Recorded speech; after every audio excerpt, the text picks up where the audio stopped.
How you guys doing?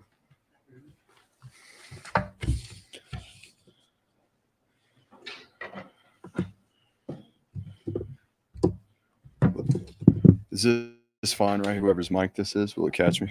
Oh, I can good. What's that? I can move a little bit.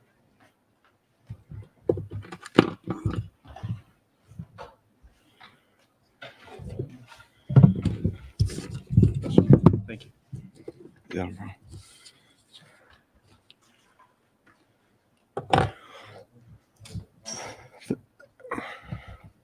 Ready to roll? Thank you guys for adjusting today. We got head coaches meetings for Mountain West today, so thank you guys for being flexible and adjusting on our media time from 1 o'clock to 12 o'clock. Let's get it rolling.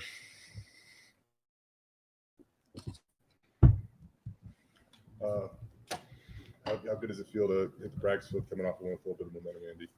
Yeah, I mean, the guys, it was good for the guys to get a little break there, too, on Saturday, to get some extra rest time coming off the short week and, the travel situation that we had within the first couple weeks. So it was really good for the team to get some rest on Saturday. And it was awesome to get back in here yesterday and have some meetings, go through the game film. Obviously, even with a victory, there's plenty of areas where we can continue to grow, and we're excited to do that. And the guys showed it yesterday. It was fun to get on the field yesterday afternoon. They had a little bit more energy than this Monday, the week before, understandably. We've seen Scott obviously used it on offense. Talking with Frank before the season, he said that Herbert Gums is one of the most athletic guys he's ever coached that position. With what you can tell us, the evolution of using Herb Gums on offense and at fullback. Well, it started all the way back in the springtime, and the first rep he had, I think it was a very scary experience for the corner on the edge when the down blocks came and Herb came screaming off the edge. And you go back and watch Herbie play some tailback in high school. He was a little bit lighter then, but he still got a little bit of twitch, and he's fast-footed and all those things. He did a really nice job actually following the puller up behind off Scott's block up into the hole there. And I think just from the standpoint of, a team effort, being able to get some guys on defense to help jump in there on some short yardage situations is always fun. He came to the sideline, he was smiling. Like, what does stuff like that do to the spirit of a player or a team by sprinkling that stuff in? Yeah, that's what I said. It's the team effort, working together as a team and being able to use guys just like on special teams when we all come together. I think our team enjoys those opportunities, those situations. Typically the whole sideline gets pretty excited when that, whether it's in practice or not, when that group gets called. What were you most pleased with as far as an area that you thought improved from week 1 to week 2? If I said pick one thing, what would you do most improve? You know what, the guys, well, number one, they practice throughout the course of the week with it, and handled the process with a sense of urgency. And the guys trusted it when we got in the game, just so we needed to grow off from coming off of week number 1. And we got stronger as the game went. We got stronger in the second quarter. We got stronger in the third quarter. Third quarter's probably one of the better quarters there. Now, obviously, as we get to get other guys in the game and stuff, we got to be able to finish a little bit better than what we did there. But I was really proud of how, the offense handled all those different fronts and pressures that we were seeing. If you go back and watch the film, was it blocked up perfectly? No, it's hard to handle all that movement, but we were able to identify up front, especially protection-wise. I thought the offensive line and the tailbacks, George and Ashton, did a really good job picking up with the O-line. And again, a very difficult scheme that has produced a lot of pressure on the quarterback. So we are excited about that. We had on defense, we took on a lot of play action passes, and the secondary did a really good job. The corners did a real good job.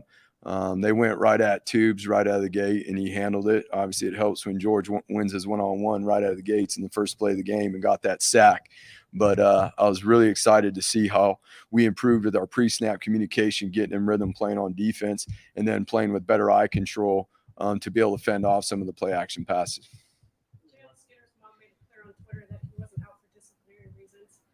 There an update on our timeline on when he might be back? We don't talk about injuries, okay. But it was not disciplinary reasons. He didn't do anything bad. When you go back and watch the film, how do you evaluate how Hank played? Yeah, so again, he got stronger as the game went. The best thing about it is, again, with the looks that we are getting from that particular defense, he took what the defense gave him. And again, we're proud of the way the guys protected for him. Obviously, there's always room to grow in certain scenarios, but I mean, the first play to Latrell, I mean, we practiced that play on literally that spot of the field, and he did it just like he did in practice. He went through his progression, got the same coverage as we got in practice. He connected with Latrell, and he did the rest. And so that's just one example. Obviously, there's more examples of where he did things well, but the number one thing is, how do we keep growing off of this? How do we keep getting ourselves in rhythm with our wide receiver group, with our tight ends, finding the tailbacks and using the tailbacks, as check downs when need be. In terms of getting the offense off to a faster start, and then a couple more 3-and-outs to start the game, I mean, is there anything the same you've seen in both games, or was it just a different kind of game, or how do you get going a little faster maybe? Yeah, it's a goal in all three phases to start fast. On offense, we did not start that fast. Again, we got stronger as the game went. So I think through 2 games now, obviously, we have a good idea of our personnel and what we can do. The thing about it is now is being able to build off of that, be able to personnel certain things, to be able to put guys in certain positions of things that they do well, from whether it's a tailback, a wide receiver position, a tight end position, and being able to be more strategic with that so that we can have guys in the right place to start faster than what we did. Matlock's kind of hit that territory where he can have a really good game, and we almost don't even talk about it. How good was he against New Mexico? Yeah, he did a really good job. I mean, to be honest with you, the whole defensive front did a really good job, but we didn't give up very many rushing yards, and we're going to have a huge challenge this week. This team runs the ball really well. They run about, much like New Mexico, they're going to hit about every run scheme on the board. So it's going to be a huge week of run fits, but obviously this team can do it through the air as well. And so Scotty played really well last week. Again, in the run game, and he created pressure on the quarterback. I mean, he's the one that got the sack that knocked their offense back. And then obviously the next play we were able to block the punt. So it put their punt team obviously in a situation that allowed us to be more aggressive, and we were able to capitalize, which again, that's going into that drive right there. James had an unbelievable punt coming off of the series before. The defense capitalizes. Our blocks, that's a great example of team defense, and all of us are teamwork all together, the team working together in all 3 phases. How impressive is his athleticism, versatility? I mean, we saw him pressure the quarterback. There's some plays where he's moving down the line of scrimmage to make some plays too. Yeah, I mean, the guy's impressive, and he knows that he's even got room to grow and keep getting better, but he's very disruptive. And, not only how hard does he play, but he doesn't like coming out. I mean, he's in there all the time. And that's a cool deal. And he knows, what he does on offense too. Anytime we get in certain situations, he's the first one off the bench because he knows his number might get called, and he's bringing Herbie with him down the other sideline. So we're excited about the start that Scott is off to, and we just look forward to him continuing to grow as well as the rest of the front. What's your evaluation of how the receivers have done the first couple of weeks in terms of, just getting separation? Yeah, I mean, that's it's a couple different deals. We can create more separations by some of the things we do in the pre-snap. And we've definitely talked about that.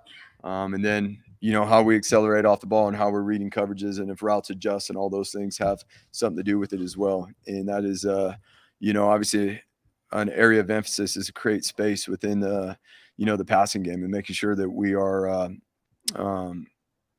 getting our routes to the proper landmarks and staying on schedule with the quarter and the timing of the offense. Did you guys see something, at halftime or have any discussions? It seemed like the second half there were a lot more shifts and motions and, pre-snap things as far as your offense. You know what? I mean, we discussed a lot of things at halftime, and we were able to come out, and that was our most productive quarter right there.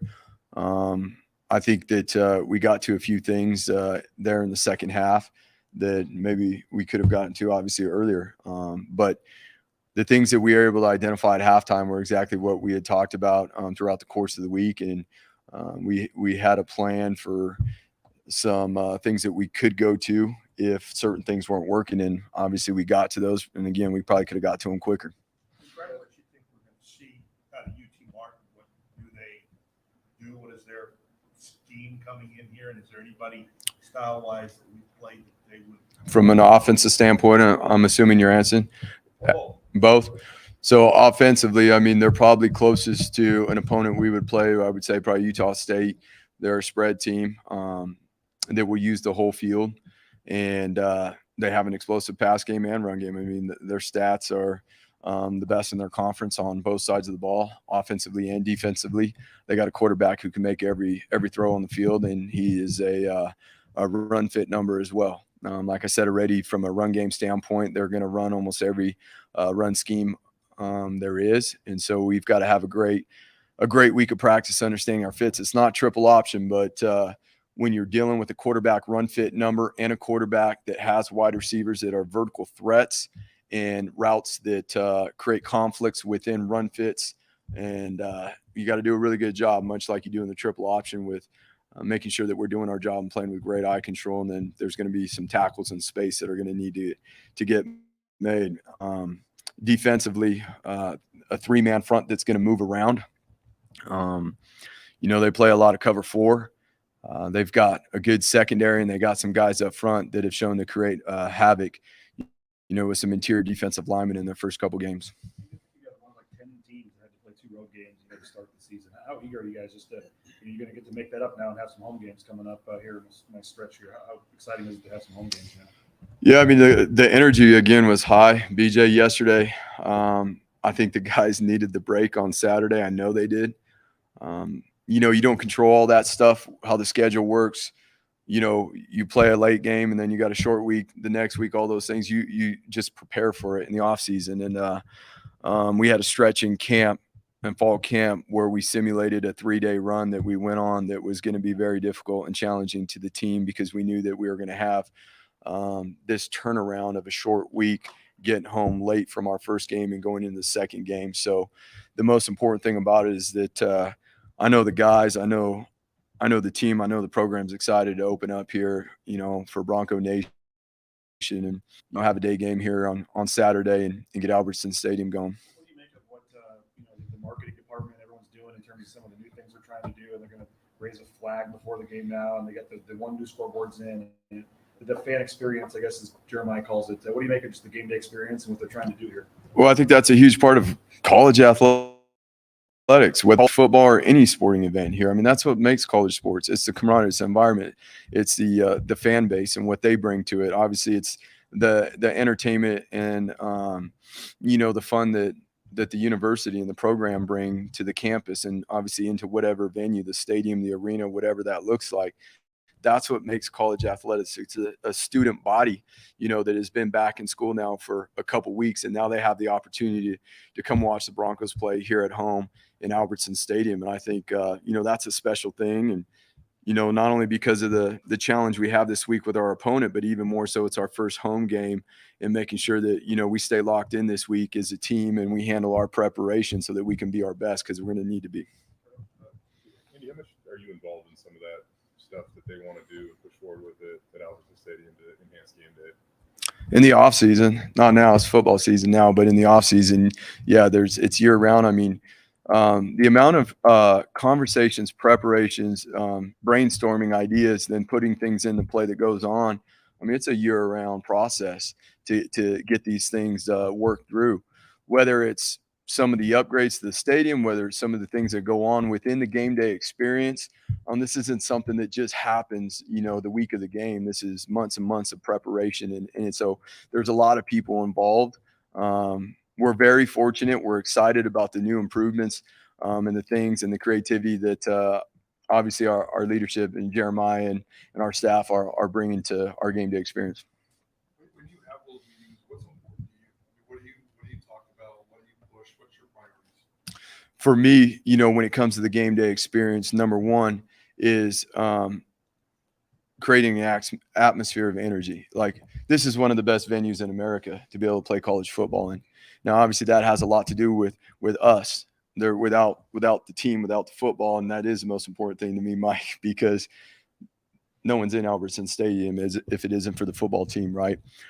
So that is the most important thing to me. But creating an atmosphere where there's a ton of excitement, a ton of energy, that's what Broncos Stadium, that's what Albertson Stadium has been about, you know, traditionally in the past. And so, again, very excited about what they're doing there. But, you know, that's all off-season stuff.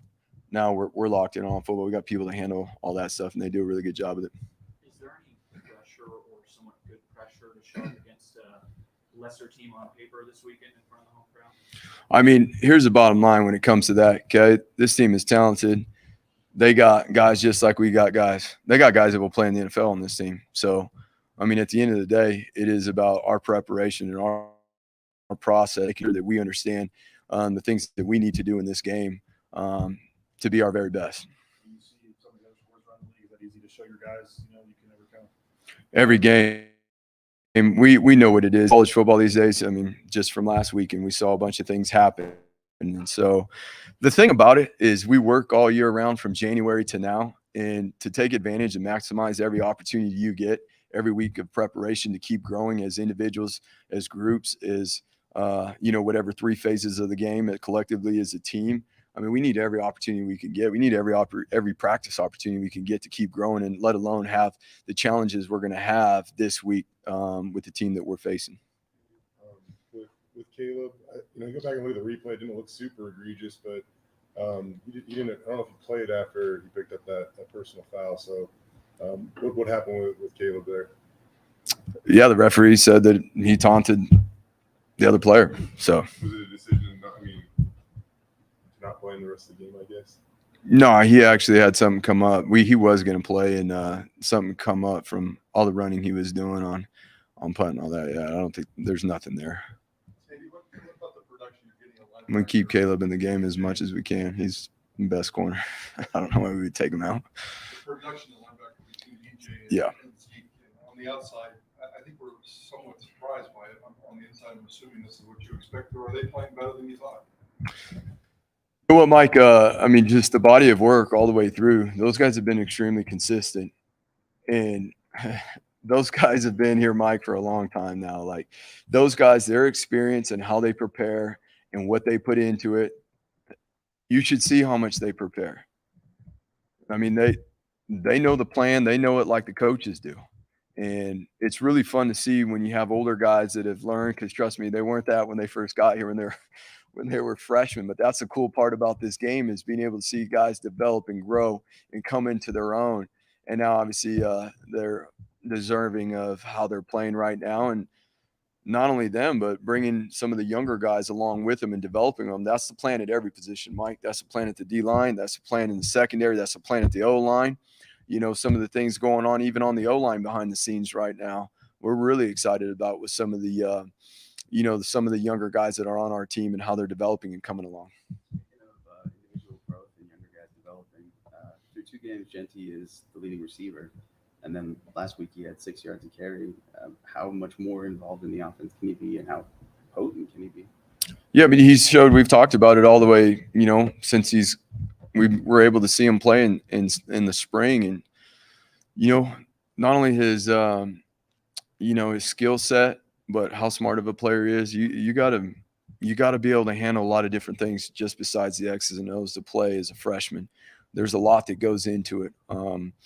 We're excited about what he's done so far, but trust me, there's a lot of things that just to the person watching film, we got to get a lot better at. And we've said all along that we're excited, that we have a guy to be able to complement George, and we're able to do him. How promising is that 1-2 punch? I mean, I know that you guys could have thought very highly of Genty coming out of fall camp, but the fact that he's producing and being legitimate too in that 1-2 has to be impressive. Yeah, I mean, that's what you want, right? You always want 2 running backs. You got to have 2 running backs. And then guess what? We got a 3rd guy too. And guess what? We got a 4th guy that maybe everyone doesn't get to see, but is working behind the scenes and doing a really good job too, that we're really excited about. And I will say this, not only did the offensive line get stronger as the game went on last week, but I think everybody saw how those 2 backs were running the ball and what that does to, an opposing team. He's been good. The first game we were in a lot of base personnel.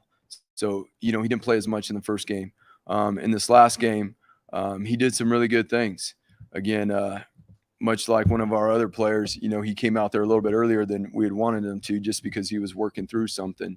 But he's played well. He did a great job last week with all the communication that goes into fitting the triple off, all the different fits, and then all the play actions we were getting off of those looks too. So from Rodney's experience that he's in the 2 games, the things that we would hope is that he would just continue to keep learning and growing, especially when you're a safety back there and all the communication that goes into it. He's just got to keep growing in that area. But we're, from the standpoint of when we moved him to field safety, he's shown to be a lot more comfortable at that position and just needs to keep on growing.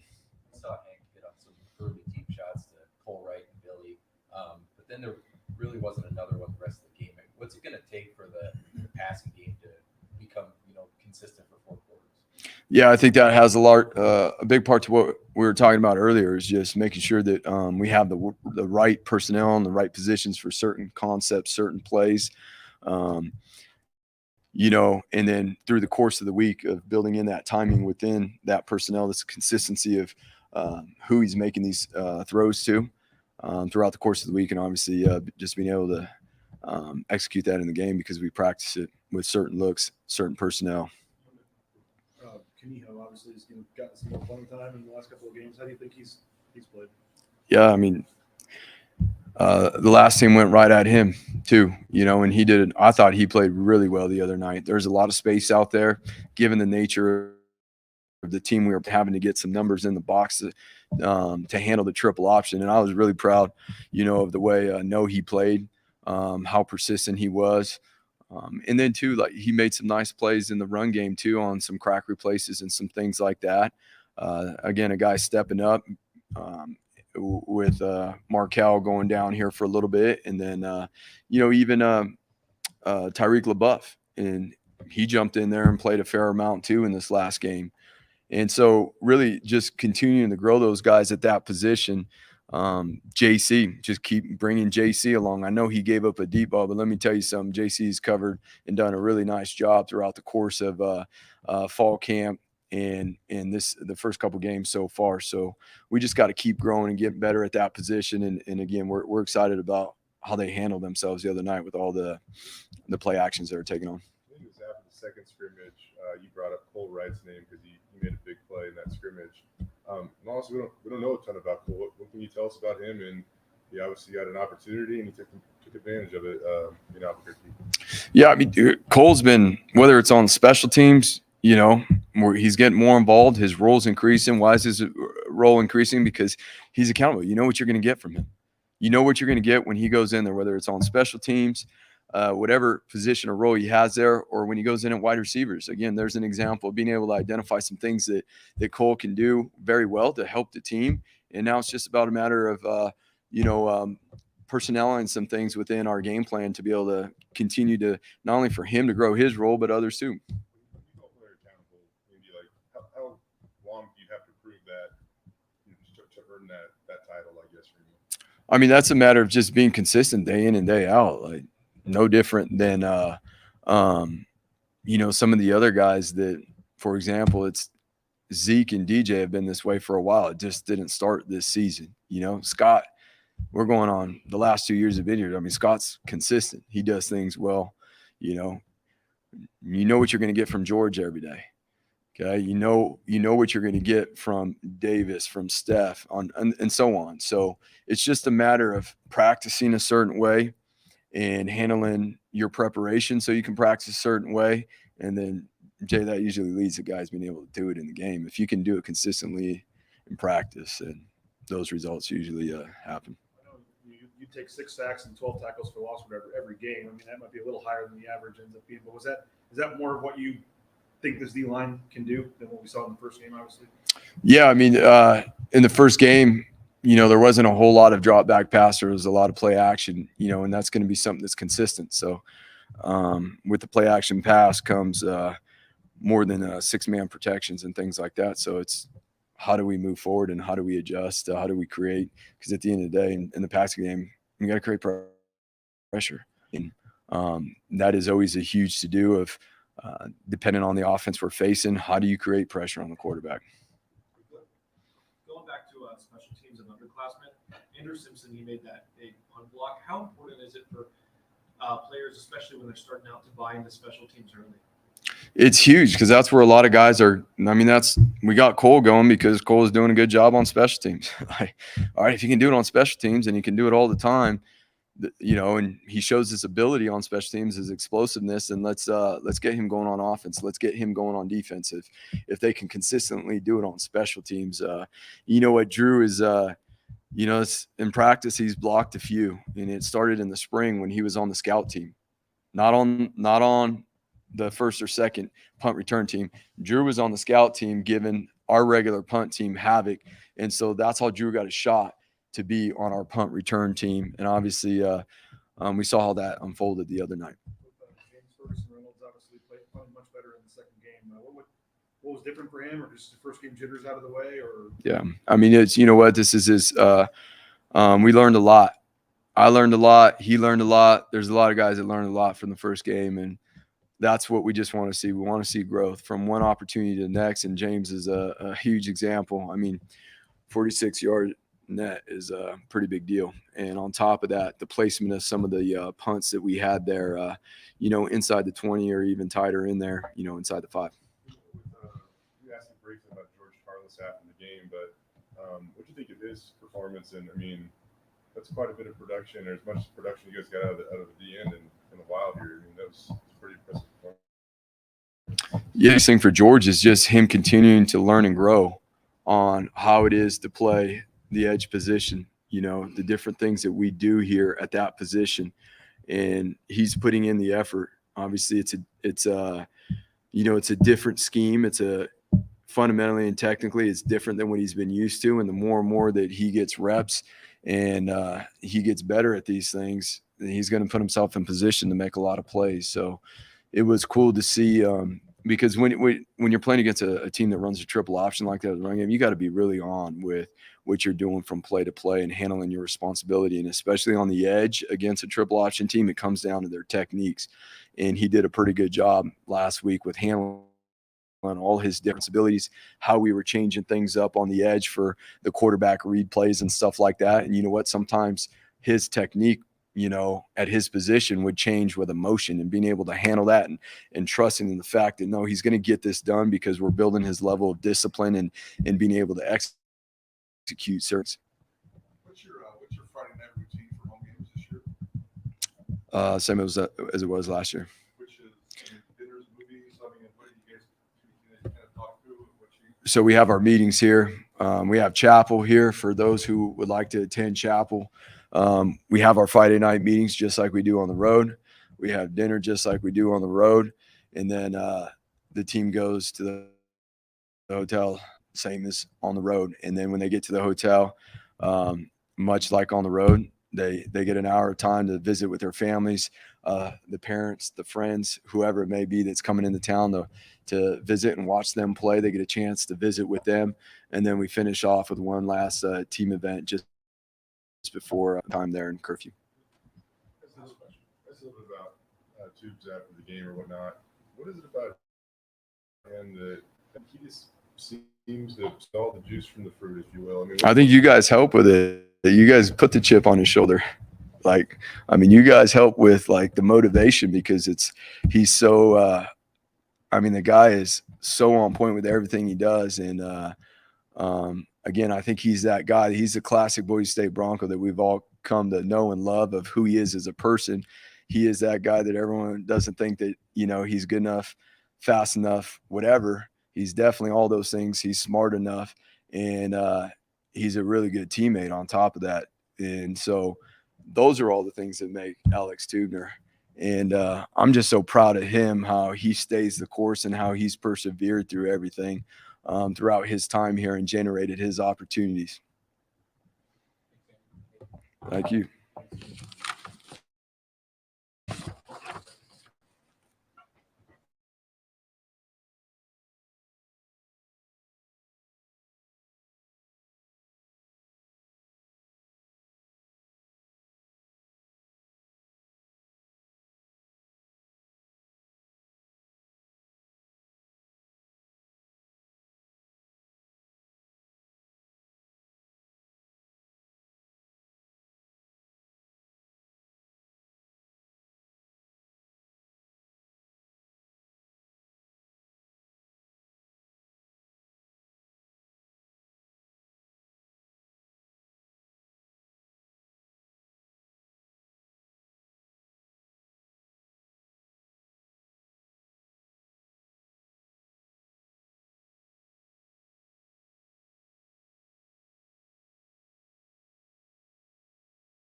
How you guys doing?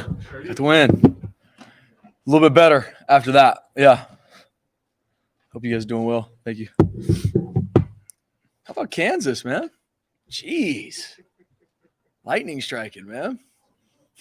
Spence, I sat here last week and you weren't happy with, the pressure you guys got, playmaking in the backfield, any of that. And 12 tackles for loss, 6 sacks, a number of more hits on the quarterback. What do you think of the effort up front?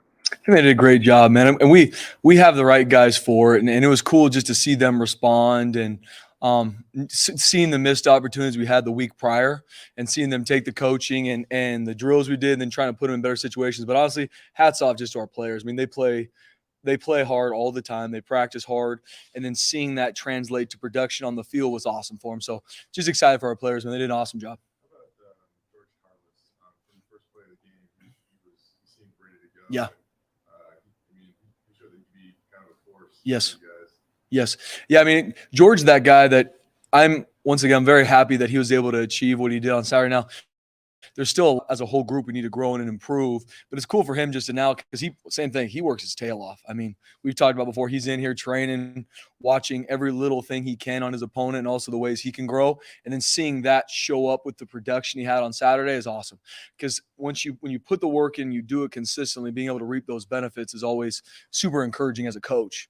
So it's cool for George to be able to see that. And there's still a couple other sacks on the table that I know he's frustrated about. And we'll make sure we get them next time. Thanks, Jeff.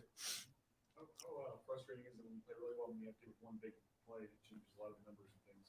So you were going to give up like 50 yards for the game or something if you take out that one play. Yeah, I mean, it's absolutely frustrating to answer your question, BJ, but it is a very good thing for our players to always see, like, you live on the razor's edge on defense. You can be giving up whatever is 40, 50 yards to that point of total offense, and in one play they launch and they get it and it's explosive play and all those things. So very frustrating to happen. We're working on finding ways to where it doesn't happen, first and foremost as a coaching staff, and then the techniques that our players play with in those situations, especially on the outside. But it's the razor's edge we live on, and trying to show our guys that you could be playing lights out all the way up until one moment, but you have 1 or 2 or maybe 3 bad plays. All of a sudden you lose a football game and everyone's looking at you like, why'd you guys play so terrible on defense? And maybe it was only 3 or 4 plays, but that's what you need to be elite, is to find a way to make sure those don't happen. And especially if you give up an explosive play, we got to find a way to get them on the ground and give us another shot, because I'll take our guys against anybody if you give us another shot. Historic numbers, you take out that play. Yes. Overall, you had to be pleased, though. You guys were able to limit that the way you did. Yeah, no, I'm very proud of our guys, especially on a short week and the type of schematic issues that they present with the different run looks and the play action shot. Our guys, from obviously the frustrations we had the week prior, learning and growing from, knowing what we needed to. And like I said, still a lot of room to grow, and I'm excited for us to take another step this week, but very proud of how our guys played, and I think they're playing at a high level. When it comes to Zeke Noah, is he like literally playing faster because he's faster, or is he just playing faster? It's funny. There's a lot of people that, I mean, I think I'm excited for Zeke and DJ together. Especially there were some question marks, I think, going into this year, with losing Riley and depth at inside linebacker, and seeing them play the way they had these first 2 weeks. Once again, still a lot that they need to improve and grow in, but they're playing at a high level. I think they understand the scheme at a new level for themselves, to where not only can they communicate and get things lined up, but they know what they're supposed to do because of how they've prepped, and they have confidence to be able to go out there and play fast. So they're not playing hesitant and reacting. They're able to know what's coming and they can go attack, and they're playing fast. You look into their eyes, and they just seem pretty locked in. Yeah, they are. How dialed are those guys? And Zeke shows a little more emotion than DJ. Yeah. I mean, DJ's pretty flatline, it seems. Yeah. You look in their eyes and you see how dialed they are. No doubt. And just if you guys could, see these guys from now until kickoff, they live in the meeting room. They obviously, as older guys, they're taking care of their bodies with the amount of reps we're having them play. So they're living in the training room, making sure that their bodies are ready for these moments. And then when they get out there, they're playing at a very high level because of how they've handled that week. Because don't get twisted, when we go to practice, these guys are getting all the reps. They're playing their tails off. So it's not like we've changed anything from their load. Like they're getting a lot of work, and they're getting ready for the game in practice and meetings, which is what everybody in our defense needs to do. It's just really it makes me feel good for them because of the work I've known they put in this whole offseason. I know Zeke and DJ both had things that they wanted to do better from last year, and seeing them do that these first 2 games, still a lot of things that we want to keep taking strides in, but I'm very happy with what they've done these first 2 games, excited for them to take another step. What's DJ like as a person? What's his deal? He is one of the most engaging guys you'll be around. If you ask I don't want to just say him. There's a lot of these guys on our team or multiple, but he's that guy that will walk by anybody and know something about him, right? Everybody loves DJ. They just love him. And everyone's got a nickname about him. I mean, he's a super hairy guy, so guys call him all different types of names, right? But he's just he's a phenomenal teammate. He's paid his dues, and so he's a guy that has been here for a while and is now stepping into a big time role for our defense, but it hasn't always been that way, but he's never changed. He's been working his tail off when he was younger. Then he got on some special teams. Then he got a backup role. Now he's a starter making plays, and he's a low ego, high output guy. That's who he is. Where he's in the meeting room, he's helping a freshman out. He's studying the same way he would study like he was a freshman. And now it's just cool to see him making these plays and like Jay brought up, like moving at a very high level that DJ, he hadn't moved like that since when he was here early on. So it's cool seeing him kind of step in that role. But he's an engaging, fun guy and very, very level-headed. Always has a little joke, but he's super tough too. Like he's a guy that if he's banged up and I'll ask him how you feeling, great coach, and I'd be like, no, like literally tell me how you're feeling. Like I'm not, because I know you're tough and I know you're going to be that guy that pushes through. So in case we run into him in the hallway, what's the one thing we need to know about him? Oh man, you can mess with DJ. You can joke with him. Like he's got a great personality. Probably mess with him about his beard. That's something that we usually mess with him about because I always joke with him that I would pay good money to have the same beard he does. But he's a guy that you can hang out with, interview, be around. Like I said, just a low ego, high output guy that is just phenomenal beer. And a guy that I know that I am excited to be close with long after he's gone from here. Oh, he's rocking it. Oh yeah. There's a lot of different names for him. Let's just say that in the locker room. But he's a fan favorite in our group because of who he is as a person. Like he can go to the freshman who just got here, but then he's also got the respect of our older guys because of his play on the field and how tough he is. So he's just a great leader on our team. What are some of those nicknames you throw around in the locker room? I'm gonna leave those in the locker room. Yeah, we're gonna leave those right there. Yeah. How does the conversation go when you have two defensive people about some offensive endeavors like you did on Friday? Oh man, they love it. I mean, it's whenever that package is called on offense, I mean, you just see the defensive sideline just light up, and they see Herbert Gums and Scott Matlock go out there because it's an awesome way to really bring both sides together. Obviously, you have special teams, which is really the culmination of O&D together, right? Us coming together as a team. But then when you see Big Scotty and Herbie go out there on short yards or goal line, I mean, our guys, they love them. They just want them to score another touchdown. It's really what they want now more than anything. How do you Herb's hands compare to Scott's? Ooh, that's a good question. I mean, Herbie's got some good hands. Scott does have a touchdown on him, though. So it's close. It's close. I will say that. They're both ready for a touchdown. I've told Coach Plough that. It seems like at times teams are picking on a little bit or trying to throw his way more Yeah. often. Some good, some bad. How do you look at what Noe's done so far? Yeah, very proud of Noe in regards to. I mean, he came off a shoulder injury in the offseason, had a really good fall camp, and especially with Markel going down, stepping into that role and knowing that. I mean, Caleb Biggers is playing at a high level right now. Not perfect, but he's playing at a high level. So opposite of him is usually where teams have shown to go. And Noe stepped up, man, and he's continued to grow and work the techniques, the fundamentals that are going to help him. But he's a very savvy football player, and not a lot phases him, which when you play that position on the outside, I tell him, if you make a mistake, everybody. There might be someone in the box that make mistakes, you get it down. Maybe nobody knows what happened. At corner, you make a mistake, the world's going to know that it was your fault. And so you have to live on that razor's edge that obviously we don't want them to make those mistakes, but if they do, you got to line back up and be ready to compete again. And he does a good job with that. And it's been cool to see him grow even from last year because he played a lot last year with the injuries we had at corner and seeing him step into that role. So I think him and Tyreek LaBeouf both have done a really good job picking up with Markel's absence. How do you look at obviously LaBeouf is rank here, provides that. How do you look at like him and Noe they're both fighting, I guess, for playing time there, but they're different guys. Yeah, very different players. Like Noe's a very savvy football player.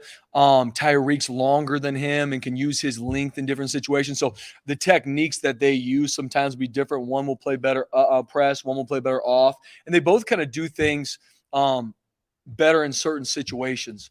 And so that's what we're as a coaching staff, having them compete and being able to compete at those spots because they both do things differently. I think Noe's got the transition to be able to run with anybody. Tyreek's long and can win at the line of scrimmage. And so there's a lot of different techniques that I know Coach Warren's working with them that can highlight what they do best. Because at the end of the day, we need those guys to play at a high level. And if a team doesn't like what they're dealing with in the box or they can't figure out our structure, the immediate thing they know they got usually is something on the outside. And that's what's going up for the past couple games and even last season. What do you think about Scott Matlock starting the season and whether he pressuring the quarterback the other night or getting out of the line of scrimmage to make some plays? Yeah. Pretty impressive. So proud of Scotty. I mean, and you guys know this about me. I mean, but I love him dearly. And it chokes me up sometimes just thinking of him and where he's come from to this point. But he is playing at a very high level now. There's even some stuff from the game that there was even some more production that he left out there just from some from keys and some eye control that he needs to work on. Play at a high level, and he should be in regards to who he is, how he's prepped, how he's trained.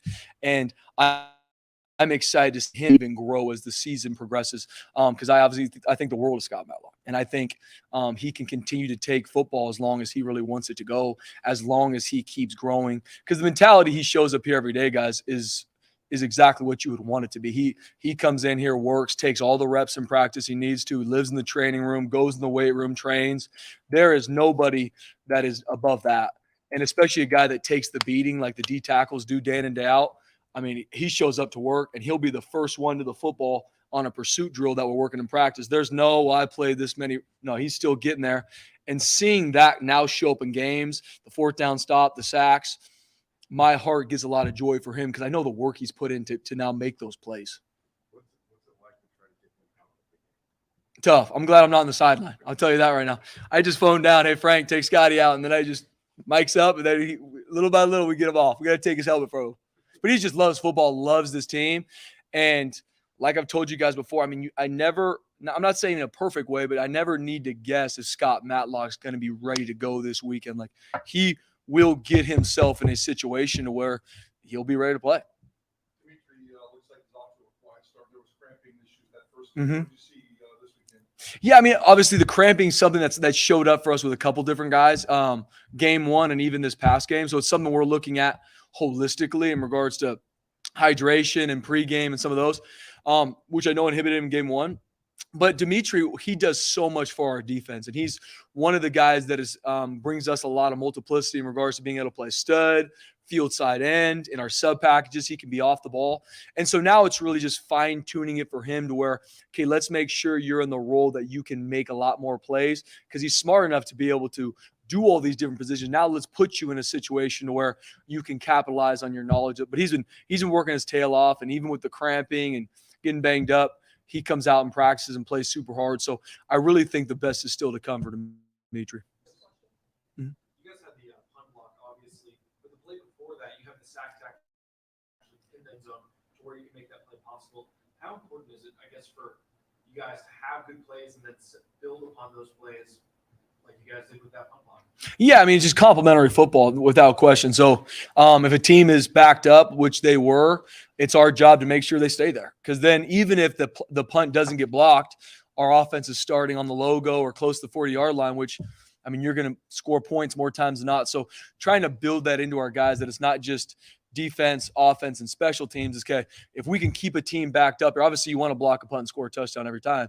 But at least let's give the ball back to our offense on the 40-yard line. So trying to breed that in at all times is everything for our guys. And being able to continue to build upon drives. Like the biggest thing that I've been talking to our guys about is similar like what BJ brought up is just living on that razor's edge with your discipline and your eye control. Because we have a good team. We got a good squad. We're growing every week. Now it's, can we go 3 and out, and just keep at a team, and let a lax in eye control or discipline create an explosive play that then has us reeling. And so that's something that I've been on our guys about, and they know, and that's defense. It's not like that's Boise State. That's, if you want to be elite in defense, you got to make sure that's who you are, where it doesn't matter the play, doesn't matter the drive. You're getting the same thing from a discipline and a production standpoint, regardless. I think we're taking steps to that, which we did this weekend. Now it's just going to be staying at it and continue to do it. No, not yet. Yeah. Yeah. Yeah. Got a lot of respect for what they do. I mean, talked to a lot of different defensive coordinators that have played them over the years. The head coach is very involved in the offense, and he does a phenomenal job with it. They got a quarterback that can make every throw. I've seen him throw a comeback all the way 16 yards, bottom of the numbers, opposite hash, which is a tough throw to make. They've got really good speed at receiver, got a tough tailback, and their offensive line is long and athletic. Like, they do a great job. They have multiple blocking schemes in regards to their mid zone and some of the different gap schemes they create. And they have a tempo aspect off of it as well. So I think it's one of those offenses that you got a lot of different stuff you got to defend. You got to defend the outside perimeter game. You got to defend the shots. And then they create so much space that you got to find ways in regards to run fits to make sure you're sound there. So hats off to what they do offensively, and it's for us.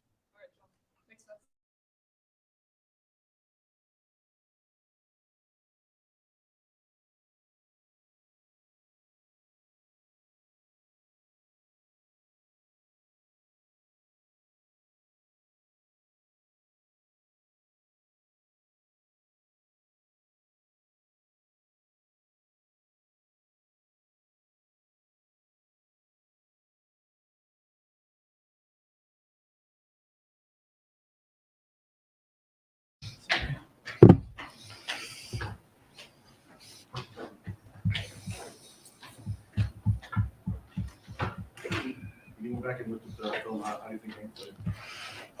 He played better, obviously, than week one, but still think there's areas he can improve and play to a higher standard, but was just proud of him for having a response where a lot of people would struggle in that situation. He kept his head up, had a good week of practice, teammates backed him, and was happy to see him come out and play better. You guys really got on a roll in the second half, especially when you're starting to take control of the game. What adjustments did you guys make at halftime just to get on a roll? Yeah, I think we changed personnel groups a little bit. I know people may not believe it when I said it a week ago, but that defense is a legit defense, and with a great coach running it. And so we knew the problems they were going to create, and we knew it was going to be kind of the long game with them, that hopefully we could establish some physicality in the run game and hopefully wear them out at the end. And then from a protection standpoint, it's hard to drop back like you normally would because of all the issues they create in protection. So we knew it was going to be a little bit of a kind of a long game. Wish we would have got off to a better start, obviously. Had some opportunities there. But yeah, I think we stayed committed to what we wanted to do in the game plan, didn't panic, and wanted to give our defense great field position, lean on them early, and then hopefully could wear them out late. And we did a good job running the ball late. You mentioned the start. Were those, I think it was the 2-3 announcements at the beginning of the game, were those all kind of scripted plays? And do you have to adjust that when, I think there was second and long on both of them? Yeah, we always have an opening script. And, the first play, we're trying to throw a screen to George, emphasizing just trying to get him the ball early, and we missed a block on the perimeter. And then the second drive, there was a miscommunication. They were yelling out stuff on defense and kind of trying to get the center to snap the ball. And Kakani ended up snapping the ball without us signaling a snap, which they later got called for a penalty in the game for that. So just some early nerves things that, again, we got to do a better job starting the game faster and trying to get up on teams. So, again, if we can get a lead on teams and turn our defense loose and not play so tight, that'll help us out, obviously, early in games. If you look at the short signal thing happening, the defense, I'm assuming, is constantly talking, but how much does that really affect what? There's a lot of different things going on there, Bob, because, a lot of teams in the shotgun are going to go off of the clap. And so, guys could be clapping on defense to try to get guys' attention, to get guys to move. That could signal a snap. It could be they're trying to stem the defensive front, and as they're doing that, they're screaming it, and then they're trying to do two things. They're trying to move their front, but also try to jolt the offense. And a lot of teams use that mechanism. and as they should. But that was the one that just kind of got him snapping the ball before we were ready for it. And those kind of plays can kill drives, obviously. If you look at George's track record through his career, he gets stronger as the season goes along. It's kind of happening again this year. Maybe that applies within a game. It gets stronger as the game goes on. How do you get George off to a faster start in a game and in a season? Yeah, I think we were trying to do early on there, Mike, is maybe get him some balls on the perimeter, maybe throw him a couple, so it wasn't just handing the ball off to him downhill. And because it takes, with the zone scheme that we're heavy on right now, it takes some time for the O-line to get into a rhythm with that every week. And so it's probably finding ways to get him the ball on the perimeter in different ways, line him up in different spots, so maybe he can get feeling it a little bit. But I'm with you. I think he does get stronger as games go. That has proven with his running style. So we just have to stay committed to him.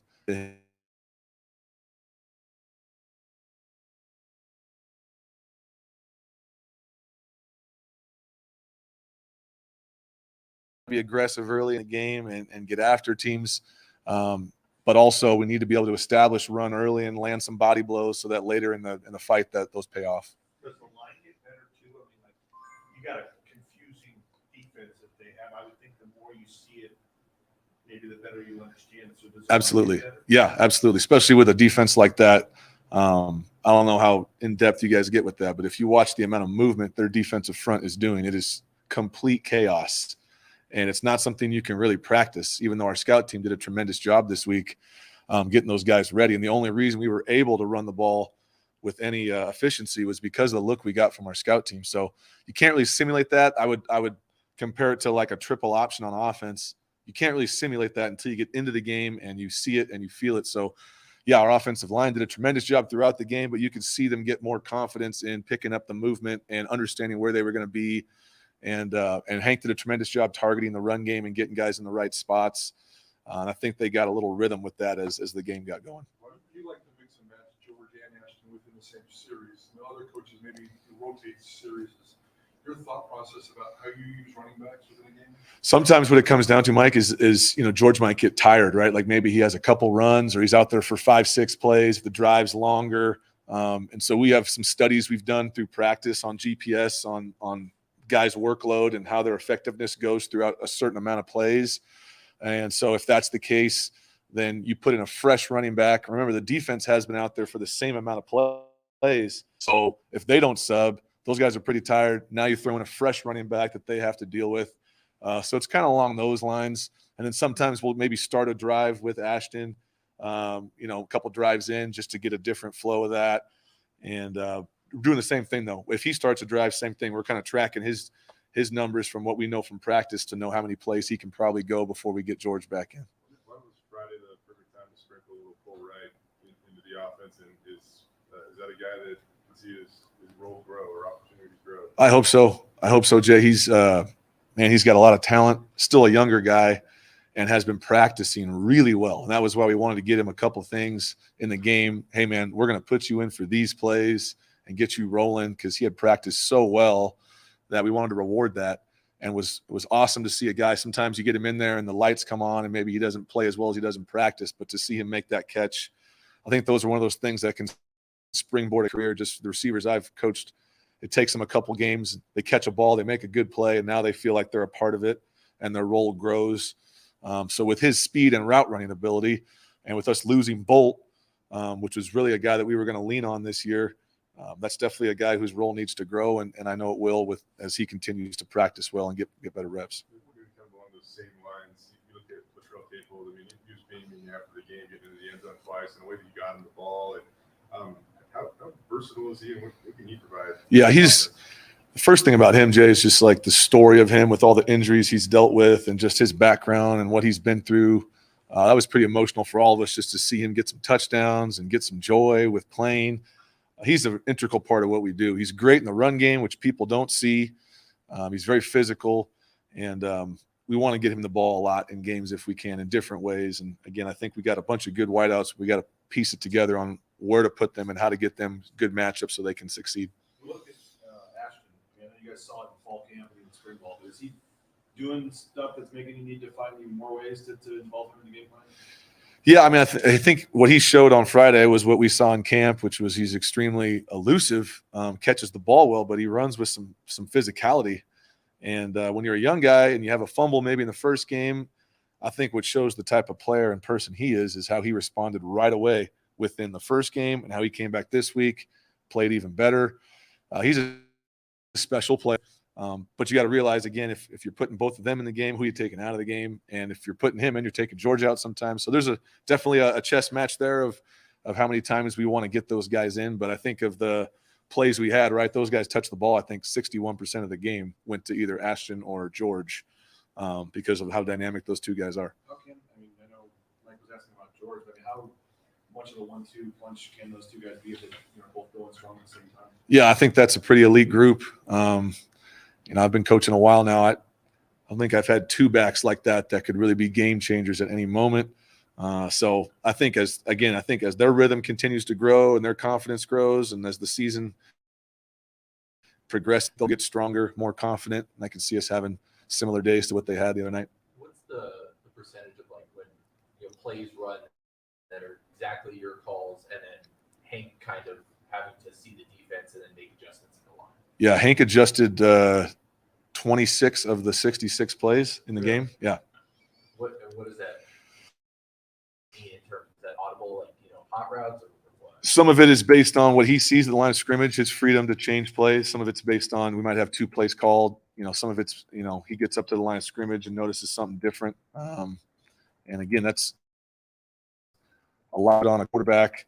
That's just the way I was taught when I was a player within that system, how, for the run game and pass game to be successful, they got to have a good understanding of what's going on in protection and in run game. And so, again, I think that can become overwhelming. We got to do a good job as a staff of piecing together, what he can handle and what he can't. But everyone's going to judge by, how many touchdown passes did he throw or how many yards did he throw for, which obviously those stats matter too. But what they don't see is that, he was 100% in the run game for us this week, and he was close to 100% in getting us in the right protections this week. And if he does that, that sets up everyone to be successful. And that just comes from training and getting good practice during the week. Of those 26, when you go back and watch them, how many were the right calls? All of them. All. Yeah. Taylor got in for a snap. Was that just to kind of shake things up? Yeah, we want to use him, right? We want to get him in the game as much as possible. But, mixing quarterbacks up can be tough within a flow of a game. But he is such a threat, obviously, with his running ability, and he can still be a threat passing. Sometimes you bring in a wildcat quarterback, and everyone knows he's going to run. He proved that he can throw the ball. So we got to find different ways. Every week might be a little different, might be more some weeks than others. But would love to get his dynamic ability in the game sometimes if we can in certain situations. Who do you see in UT Mark? Yeah, they're an extremely talented team.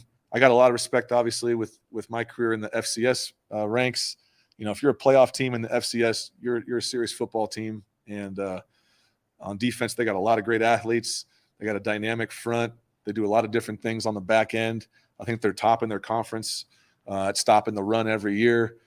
So there's a lot of things we got to deal with this week and need to make sure we stick to our process and play our best. Style-wise, is there anybody that you would compare them to? I think they remind me a little bit of BYU from a defensive structure, and just from what they play from a front standpoint and what they play coverage-wise, it's similar to that, I would say a little bit. But definitely unique to them and to that conference. I think if you look at the OVC conference, a lot of those teams play that style of defense, which is usually how it goes at different conferences. A lot of guys are going to steal from each other. And so if you go through all those teams, like we used to do back in the day, we would play them in the playoffs, you'd get all those similar looks. I know that, Khalil probably skewed the numbers on the 50-50 balls last year.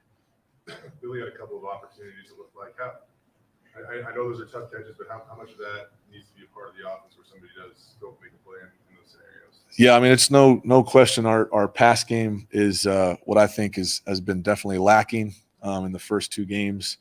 And from a guy that grew up in the offense of throwing the football all over the yard, it's definitely something that's hard for me to sleep at night if we're not throwing the ball for closer to 300 yards. And right now we're in a lot of third and longs, and we're not successful on our third and longs right now. third downs in those scenarios, it's going to come down to a guy winning his matchup, an accurate throw with good protection, and a guy making plays. And so there's been a combination of whether it's been inaccuracy from the quarterback or a guy not winning that 50-50 rep or winning on that route, where I know our guys are motivated and emphasizing that this week that, hey, we've got to be able to throw the ball with more efficiency and with more aggressive offense that we want to be. I have all the faith in the world in Bill, and I know he's going to come down with those balls because I've seen him do it in the past. So we're not going to stop taking opportunities to throw him the ball. And for whatever reason, we didn't come down with him the other night, but it doesn't mean we're going to stop throwing him. Building off of that, are there any more tangible things about the offense that needs to improve by Saturday, especially in front of the home crowd? Got to get off to a faster start in all areas of the offense, just in efficiency and how we run things. And then need to be more explosive in the pass game, need to be more efficient in the pass game so that we can have a little more balance. So that, again, that will help out everything. Thanks, Coach. Yep. Thanks, guys. This is-